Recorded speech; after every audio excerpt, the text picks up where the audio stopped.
I remember hearing about these rumors that people get motion sickness from wearing headsets. Yeah. Superstitions. Superstitions. And I'm just It's bullshit. You're not sick. And I'm just like, they must just be weak-minded. I ain't like that. And I remember like the first time I got like my Valve Index, one of the first games I bought was like Pavlov, I think. Right. It was like basically a virtual reality CSGO. Okay. Yeah. And I remember walking in that for like 10 seconds. And I just got immediate fucking motion sickness. Like my brain searched through like the entire history of humanity to like see if there was any kind of experience that could like help regulate what I was going through. And it was just like, nope, I don't know what's going on right now. You're just gonna feel sick right now. Yeah. Like the thing is, I get motion sickness even if it's like not a very like movement intensive game. Like I get sick after like 20 minutes of Beat Saber. Yeah. And like you're not even fucking moving in that game. Yeah. I'm totally fine on the motion sickness part. Yeah. I've only had one game that's given me motion sickness, or like not even motion, like make me feel like Yeah. It was like this ninja game, Santiro or something. Yeah. And like you jump around. It's pretty sick, but like you jump in the air really fucking high. Yeah. You can change direction in the air again in any direction. Oh. So you can imagine it's like jump up, fly back. And it's I'm getting sick just hearing it. But it's good. But the thing that I have difficulty with is these headsets are not light. They are uncomfortable to wear for a long bulky, period of time. Yeah. The Index, I love the Index. Amazing quality. Great piece of hardware. But it is heavy, and also the wires can suck my dick. I hate the wires. Yeah. That's what I like about the Oculus. There's no wires. Yeah, like the thing is that I can't play a virtual, or I haven't been able to play a virtual reality game more than a few hours before either like my head gets tired or I just want to chill out and I just want to like, because like I start sweating a lot because you're wearing. I sweat a lot as well. Yeah. You start like. I mean, like you're basically wearing a sink on your head. You know, you are. That's basically what it is. Pretty much, yeah. It's like an entire bottle of this. Just traps the heat. It's just uncomfortable. It's not comfortable at all. And like, I don't know if this is just like boomer me talking, but I can't see it being a real substitute for just face-to-face interactions, to me at least. Never. No, it won't. I mean, like, you know, again, like in order for the metaverse thing to really pop off, it needs to be like VR headsets need to be common enough in every household as much as like say a computer is today, right? And I just don't see it happening for a while. The Oculus just isn't quite there, and it's also expensive. If you bear in mind these headsets, I think the Oculus is $300 retail. Yeah. And that's steep for a lot of people. Yeah. I think, you know, if you look at the progress we've made in the past 10 years. When did the HTC Vive come out? That was the first big one, wasn't it? The first big deal. When was that? When did the HTC Vive get released, Ashley? Can you have a look? HTC what? Vive. HTC Vive. I thought it was the Oculus Rift was the first like real big one. That's the first one I heard about. Was that like the one that was with Steam? Yes. Okay, That was the Oculus Rift then come out. That was like the OG Oculus Rift. That was before Facebook bought them out. Yeah. HTC Vive was unveiled in March 2015. Okay, what about the Oculus Rift? The original the original Oculus Rift was the one with the roller coaster. I thought that the HTC Vive was the first time VR headsets became like somewhat viable. Oh, like a thing. Like to play games, like seriously. Oculus was March 2016. Oh, okay. So the Vive came out before. The Vive was I don't know. I could be totally wrong. I don't. You could Google what the first VR headset is. I think it's fair to say, at least to my memory, at least, that I think the HTC Vive was the first headset that came out that like made gaming seem like it made sense. Yeah. Right. It wasn't just a gimmick. It was like you could actually play games. Like Superhot was amazing. Some of the demos are really good, and there were games coming out here and there that were pretty good as well. Yeah. I think we thought there was going to be a big boom, but there really hasn't been many games in the past 7 years. It's just because the money isn't there right now, because it's so hard. There's so many barriers of entry for buying like a VR game. So like the only big game I can think of is Half-Life. That's the only like game where I look at this VR game and it like stands up as like a game, you know. It like a lot of games that I play on VR, it seems like a tech demo with it seems like a glorified tech demo, but like Half-Life actually feels like a game, and that's because, you know, Valve like invested in it, and I don't even like, I can't believe they made profit on it at all.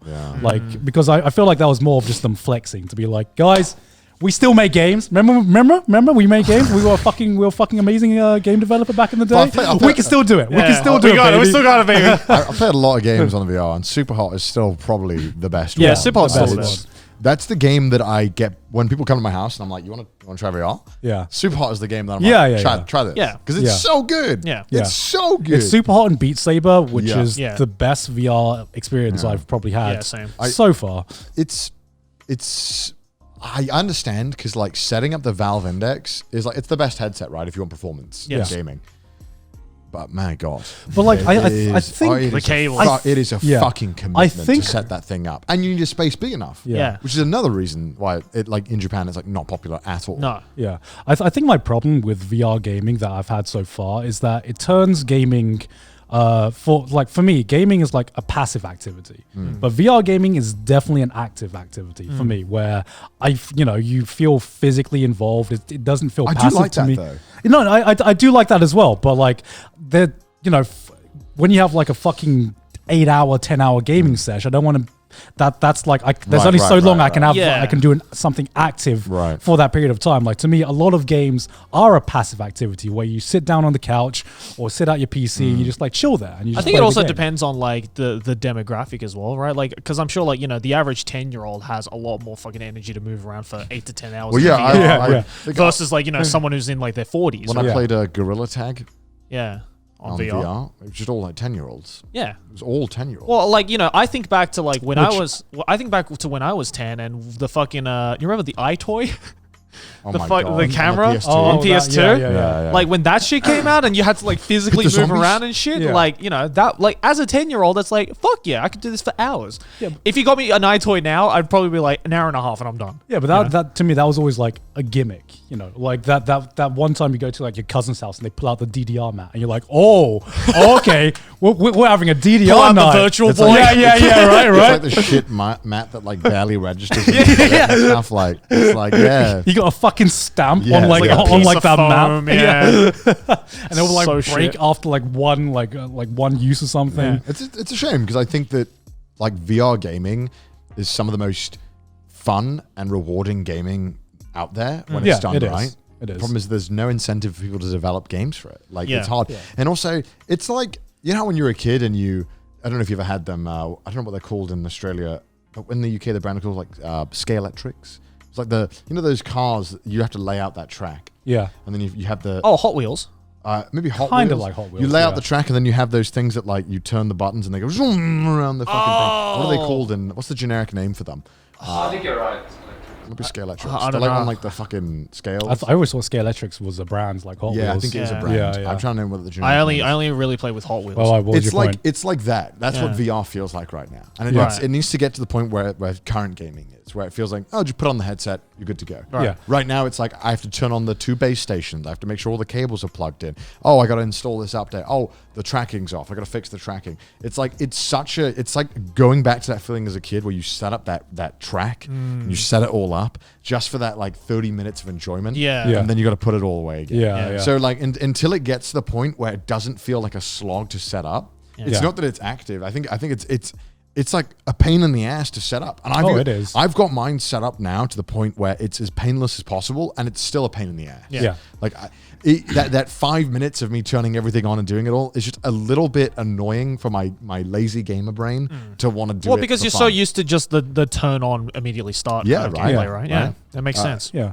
It's called Skelectric. That's the brand of Yeah. hardware. Yeah. Is there a generic name for that kind of product, or I think it was Motorized That's cars. Yeah. just like you know how like because as a kid, I think we had a really dodgy one, and it was just a whole event setting it up. Yeah, Like, yeah, It yeah. took so long. But it Yeah, was so but like fun. I remember as a kid, you had way more patience, Right, Like exactly, that's not what I'm not even saying, as a right? kid, but as a teenager as Right, well, right, right. Yeah. Like I tell people about the fucking efforts I had to go through to even just fucking watch anime or Right. play some visual novels, and you had to like download like 7 million zip files, yeah. read tutorials about how to like install this game, and Yeah. I think back to that now, and I'm just like, man, imagine trying to do that now. We can just press one button on Steam to like Yeah. play a lot of these like Japanese underground games and all that. Well, even like console games, right? Like you had to like go into the bin to look for the cartridge of the game, and then you had to fucking put it in. Oh, it's not Yeah. working. Pull it out, blow on it a little over there, Yeah. put it back in, turn it on, wait for it to load. Now you just fucking turn on your Switch and the downloaded game is right there. Yeah. But Easy. like, I thought, I mean, I buy all my games cartridge. yeah. Oh, really? Yeah. Oh. Because I give them to my other people when I'm done with them. Oh, okay. Oh, That okay. makes sense.